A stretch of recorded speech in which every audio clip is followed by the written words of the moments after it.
perhatian. Seluruh konten video di channel Mata Ketiga tidak mewakili pandangan tim produksi Mata Ketiga. Mata Ketiga hanya menyampaikan suatu informasi yang dianggap layak dipublikasikan untuk dikaji bersama. Terima kasih atas dukungan dan perhatiannya. Sebelum masuk ke topik, kiranya perlu saya tekankan lagi bahwa apa yang disampaikan dalam konten video ini murni dikutip dari narasumber terkait.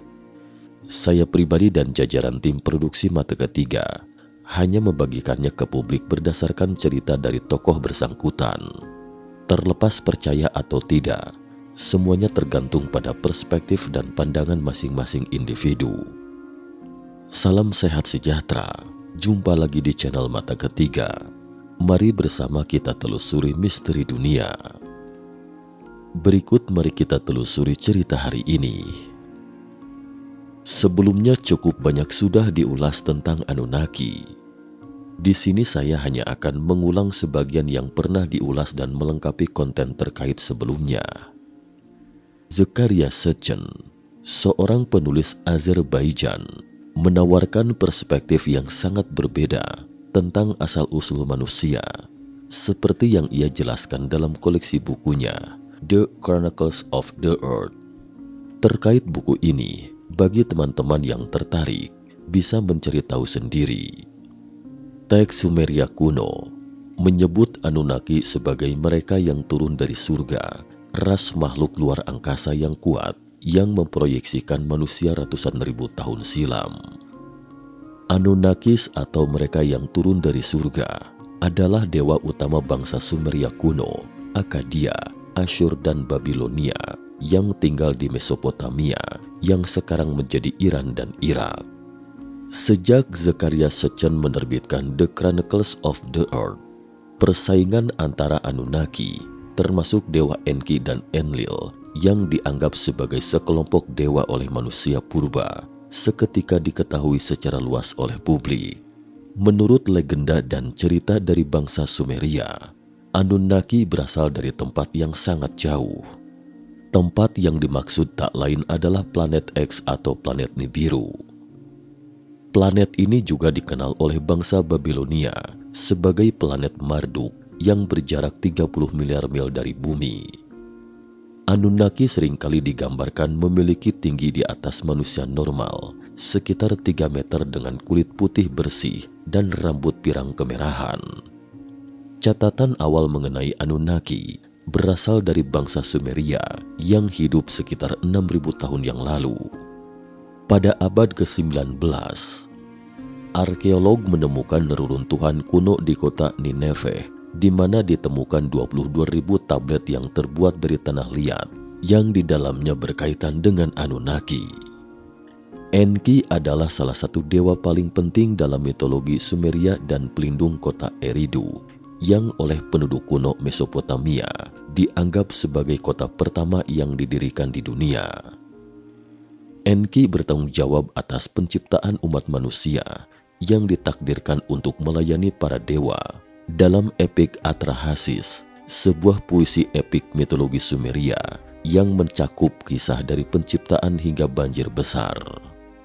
Manusia yang pada saat itu berumur panjang, berlipat ganda dengan cepat dan Enlil, kepala dewa, sangat terganggu oleh kebisingan yang dibuat manusia dan memutuskan untuk mengirim bencana ke bumi untuk mengurangi populasi, dan di setiap bencana, manusia memohon kepada Enki untuk mengajari mereka apa yang harus dilakukan untuk bertahan hidup. Enlil kemudian memutuskan untuk mengirim banjir besar untuk melenyapkan umat manusia sekali dan untuk selamanya. Dan karena Enki tidak dapat menggagalkan rencana Enlil, dia turun ke bumi untuk menyelamatkan Atrahasis yang dianggap sebagai orang yang adil. Enki memerintahkan dan menginstruksikan Atrahasis untuk membangun sebuah bahtera untuk menyelamatkan dirinya dari murka Enlil, dan semua manusia lainnya dihancurkan dalam banjir. Setelah banjir, Enlil menyarankan untuk menciptakan manusia lagi, tetapi kali ini dengan beberapa keterbatasan, seperti kurang subur, berumur pendek dan lebih rentan dari ras sebelumnya. Banyak orang yang bertanya, kapan Anunnaki akan kembali lagi? Jika ada yang memberitahu Anda bahwa catatan pada tablet kuno lambat laun kini akan menjadi kenyataan, Enki dari Anunnaki telah kembali ke tata surya. Apakah menurut Anda ini hanya mitos belaka? Menemui Enki. Sebelumnya pernah saya ulas kisah tentang Elena Danaan, utusan dari Federasi Galaksi. Buku barunya The Seeders, The Return of the Gods, yang diterbitkan pada September 2022 menyebutkan bahwa dia telah bertemu dengan pemimpin Anunnaki, Pangeran Ea atau Aka Enki. Enki baru kembali ke tata surya dan membawa urutan DNA Adam untuk menghilangkan perubahan genetik berbahaya yang dilakukan terhadap umat manusia oleh faksi Enlil, saudaranya. Ribuan tahun yang lalu faksi Enlil meninggalkan antek-anteknya di bumi, yang biasa kita sebut Deep State, untuk mengendalikan penduduk bumi. Sebagai informasi, Deep State adalah suatu jenis pemerintahan yang terdiri dari jaringan kekuasaan yang berpotensi rahasia dan tidak sah yang beroperasi secara independen dari kepemimpinan politik negara dalam mengejar agenda dan tujuan mereka sendiri. Istilah populer ini berkonotasi sangat negatif. Jangkauan kemungkinan penggunaan istilah ini mirip dengan pemerintah bayangan. Secara historis, itu menunjuk organisasi yang terdefinisi dengan baik, yang berusaha berfungsi secara independen, sedangkan Deep State lebih mengacu pada organisasi tersembunyi yang berusaha memanipulasi publik suatu negara. Gambaran Elena tentang Enki dan Enlil sama sepenuhnya tidak sama dengan deskripsi Sutchen bahwa Enki dan Enlil sama-sama dewa. Menurut Elena, Enki dan Enlil mewakili dua faksi dari Anunnaki. Enki adalah seorang ahli genetika Anunnaki dan dia sangat baik pada manusia. Faksi Enki mencoba mencegah perbudakan umat manusia, karena itulah faksinya berperang melawan Enlil, pemimpin faksi lain. Enlil adalah komandan militer Anunnaki yang selalu bekerja sama dengan kekuatan jahat dalam rencana gelap mereka untuk membuat umat manusia diperbudak di bumi dalam ketidaktahuan, penaklukan, ketakutan, dan perpecahan. Kehadiran Enlil dan antek-anteknya untuk menyebarkan kekacauan, mempertahankan rencana gelap mereka dengan tipu daya. Elena bertemu Enki di pesawat ruang angkasa Federasi Galaksi. Berikut sepenggal percakapannya dengan Enki. Enki berkata, "Aku membawa kembali cawan suci." "Apakah itu urutan DNA asli?" tanya Elena. "Ya, cawan suci murni dari garis keturunan manusia di bumi. Urutan genetik yang tidak berubah. Banyak rantai dalam genom manusia bumi yang perlu diaktifkan kembali.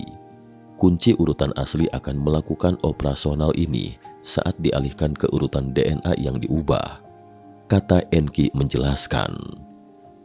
Gen ini adalah sejenis mata uang karena membawa formula yang dibutuhkan untuk mereplikasi bentuk kecerdasan lain di seluruh alam semesta. Menurut Michael Salla, di sini Enki menyiratkan bahwa cawan suci, hadiah yang dibawanya itu akan mengaktifkan proses aktivasi gen 12 rantai dalam genom manusia. Menurut spekulasi, yang akan diaktifkan dari hadiah Enki adalah rantai ketiga gen manusia. Ini akan menjadi kunci untuk mengaktifkan rantai gen yang tersisa. Untuk diketahui, Dr. Michael Salla adalah seorang peneliti terkemuka, pembicara utama dan penulis terlaris di bidang eksopolitik. Ia juga pelopor dalam mendorong pengungkapan penuh program luar angkasa rahasia dan proyek anggaran hitam. Fungsi rantai ketiga gen manusia adalah untuk mengontrol peralihan gen yang dapat meningkatkan atau menghambat peralihan gen. Bagian penting dari proses aktivasi gen ini adalah memulihkan usia hidup manusia. Menurut laporan literatur agama, Adam dan keturunannya, seperti Henokh dan Nuh dan lainnya, saat itu hidup selama 1000 tahun. Inilah hadiah yang dibawa Enki kepada umat manusia ketika dia kembali ke tata surya. Dia memberikan urutan gen Adam ke Federasi Galaksi. Federasi Galaksi kemudian memberikannya kepada Aliansi Bumi. Aliansi Bumi sedang membangun semua teknologi medis untuk memulihkan urutan gen Adam yang asli. Namun pertanyaannya, jika kita kembali ke gen asli Adam, apakah potensi yang melekat pada manusia itu dicapai melalui teknologi medis seperti ini atau melalui peningkatan spiritualitas? Percakapan dengan Collier. Alex Collier adalah mantan pilot helikopter di militer AS. Setelah pensiun, ia mendirikan perusahaan sendiri. Dalam sebuah wawancara pada tahun 1994, Collier mengungkapkan sebuah rahasia yang mengejutkan. Dia mengklaim selama ini selalu berhubungan dengan ras dari galaksi Andromeda.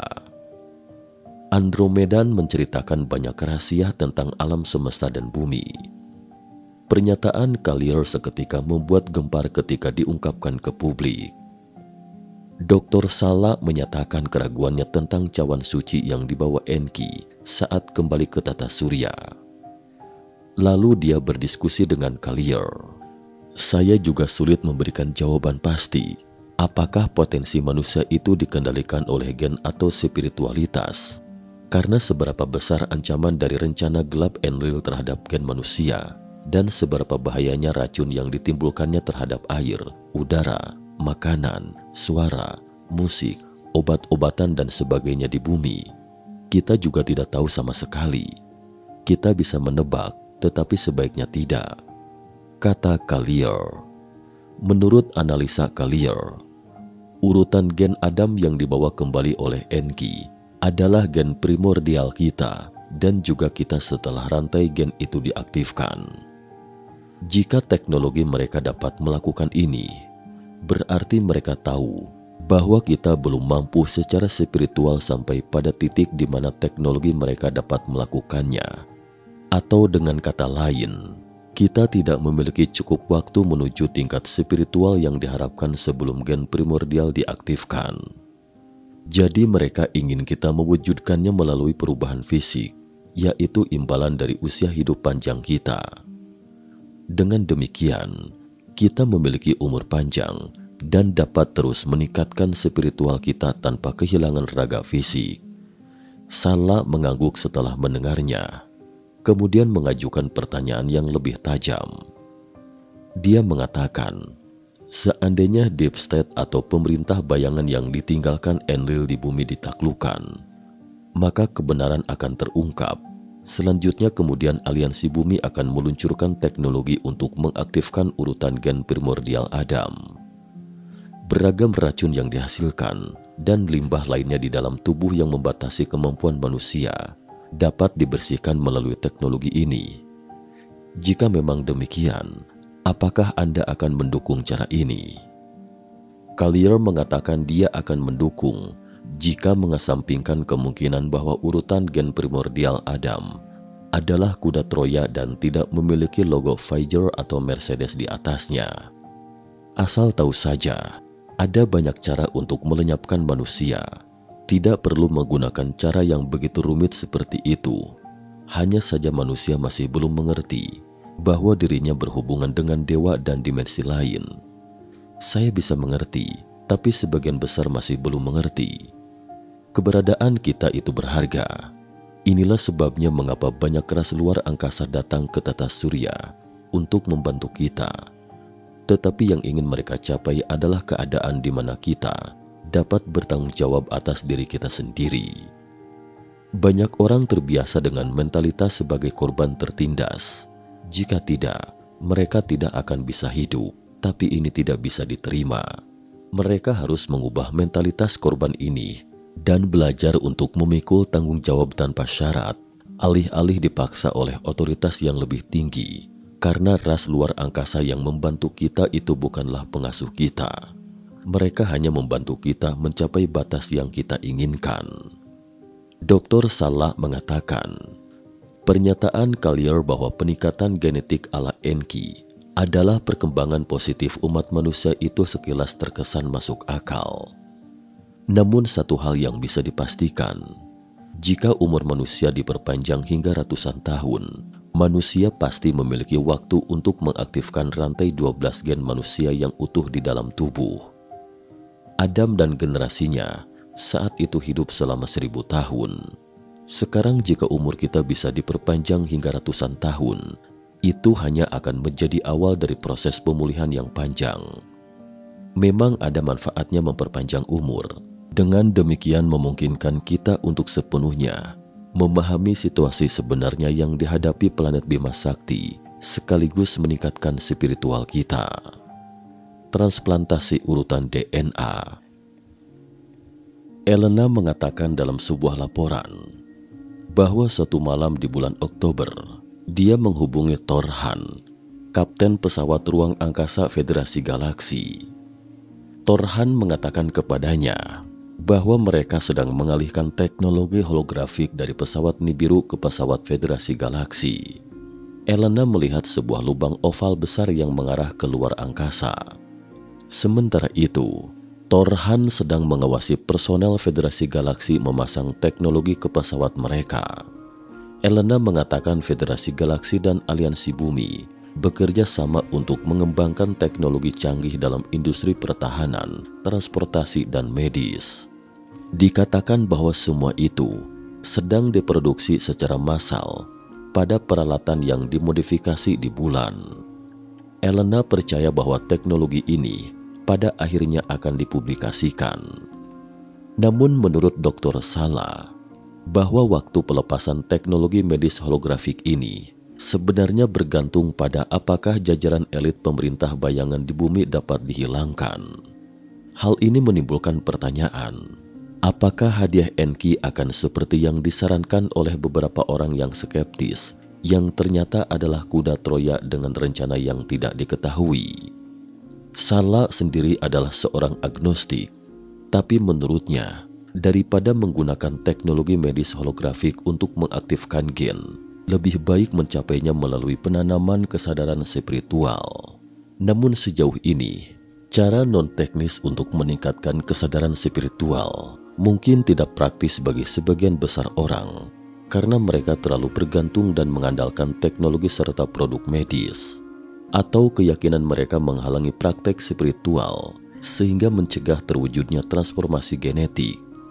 Apakah spiritualitas dan kecerdasan manusia sedemikian dangkalnya? Ataukah karena bumi adalah dimensi 3 yang terlalu rendah? Bagaimana pendapat teman-teman tentang pernyataan Dr. Michael Sala? Apakah aman mewujudkan transformasi DNA melalui teknologi medis holografik, atau lebih aman melalui kultivasi spiritual? Sekian dan terima kasih atas perhatiannya.